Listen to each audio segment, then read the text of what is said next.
नमस्कार। कल शाम सरकार ने, देश के प्रधानमंत्री मनमोहन सिंह जी ने, कांग्रेस यूपीए की अध्यक्षा सोनिया जी ने और कांग्रेस की सरकार ने डीजल की कीमतों को बढ़ाने का निर्णय लिया और 5 रुपये प्रति लीटर डीजल के दाम कल शाम बढ़ाए गए। उसके साथ साथ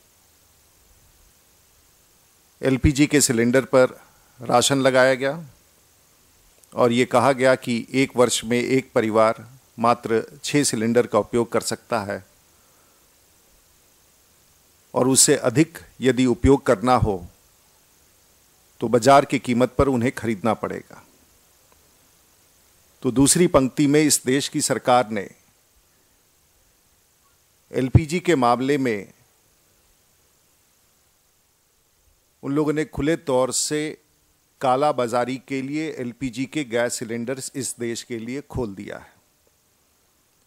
Before I come back to the issue of price rise on diesel, the first and the foremost point which I would like to emphasize is by rationing the LPG cylinders, which is used in every common man's household and even used by poor people in the villages, by rationing it to 6 cylinders a year, it's a beginning of ending the subsidy on LPG or providing them at a reasonable cost.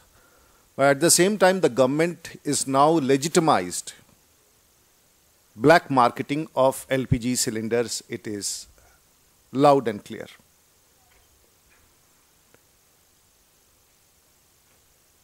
दूसरी तरफ जहां 5 रुपये diesel के दाम बढ़ाए गए हैं, this is another deceit, and it's a virtual unleashing of a financial terror on a common man in this country. It's a virtual. There could be other situations, but this is a virtual unleashing of a financial terror on a common man. सामान्य व्यक्तियों के ऊपर एक प्रकार से, एक रूप से एक वित्तीय आतंक का माहौल सरकार ने उत्पन्न किया है। While the overall inflation remains skyrocketing, the food inflation is no less, and while the country is faced with mind-boggling corruption, जहां एक तरफ जो मुद्रास्फीति है वह आसमान छू रहा है, खाद्य सामग्रियों की कीमतें बाजार में आग लगी हुई है, और दूसरी तरफ देश में जो एक इतिहास कायम हुआ है भ्रष्टाचार का, वो देश के सामने है। चाहे वो 2G के मामले में 1,76,000 करोड़ की लूट, जिसके प्रमाण देश को मिल चुके हैं। There is an empirical evidence of that loot.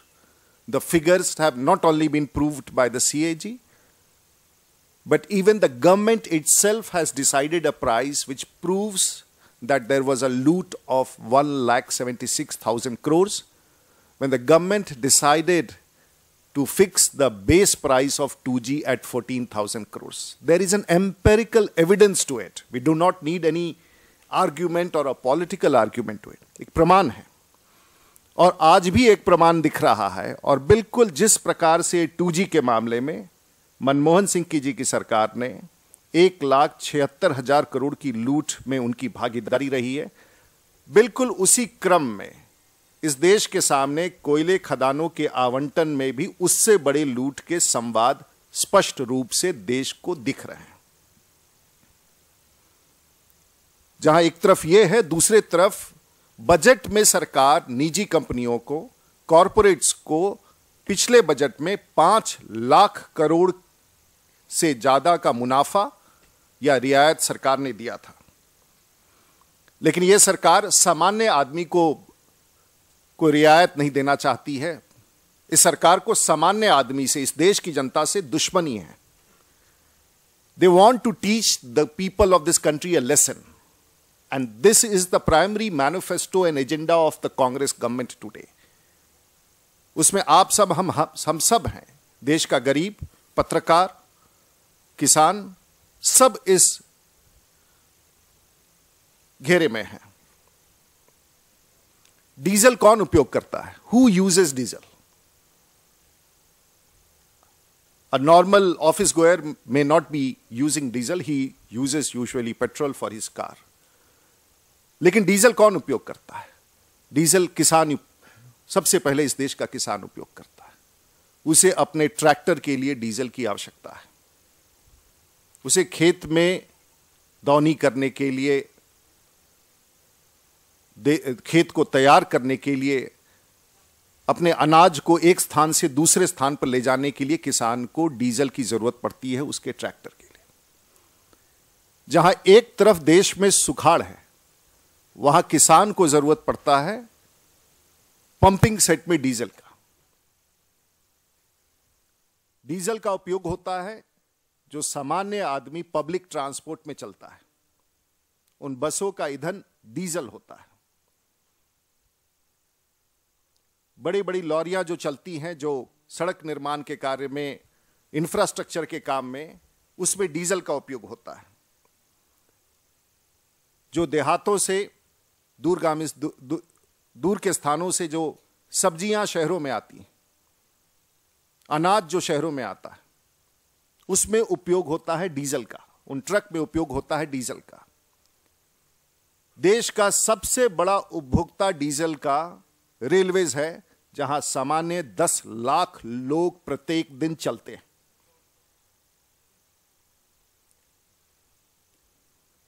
Diesel का उपयोग होता है इस देश में निर्माण के लिए, सीमेंट पहुंचाने के लिए, स्टील पहुंचाने के लिए। और इस देश की सरकार ने यह तय किया कि हम डीजल की कीमत 5 रुपए प्रति लीटर बढ़ा देंगे। ये सभी कीमत सीधे तौर पर सामान्य व्यक्ति के ऊपर इसका बोझ जाता है। मैं फिर से कहना चाहूंगा, मनमोहन सिंह ने जो निर्णय लिया है, दुनिया के सबसे बड़े अर्थशास्त्री ने जो निर्णय लिया है, वो निर्णय सामान्य आदमी के ऊपर सीधा उनका प्रहार है। मैं छोटा सा संदर्भ दूंगा। I just like to give a small reference. The taxes on petrol, which is the highest in the world in India, which is 51%. In Sri Lanka and Pakistan, it is 37% and 30%, while India has 57%. The taxes on diesel in this country is 30%. Sri Lanka is 20%. Pakistan is 15%. और जो diesel इस देश में अटल बिहारी वाजपेयी के सरकार में 18 रुपया में इस देश के लोगों को मिलता था, आज वो डीजल दिल्ली के शहर में 46 रुपये प्रति लीटर मिलेगा।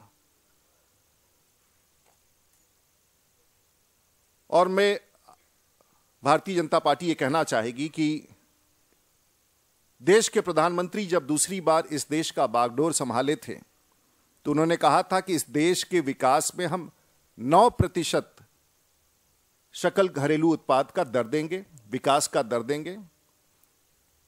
The prime minister, the economist prime minister had promised that he would give a 9% growth in this country in the ensuing 5 years. आज वो विकास का दर घट करके 5.5% पहुंच गया है। यानी कि उनके खजाने में जो राजस्व इस 4% कटौती के कारण हुआ है, इसके लिए क्या देश का सामान्य व्यक्ति जिम्मेवार है? The Bharatiya Janata Party would like to know the loss in revenue in the fall of the national growth of this country, which plummeted from 9% to 5%, is a common man responsible for this loss to the national exchequer. देश के प्रधानमंत्री इस देश में वो नहीं कर पाए जो उन्होंने देश को कहा था।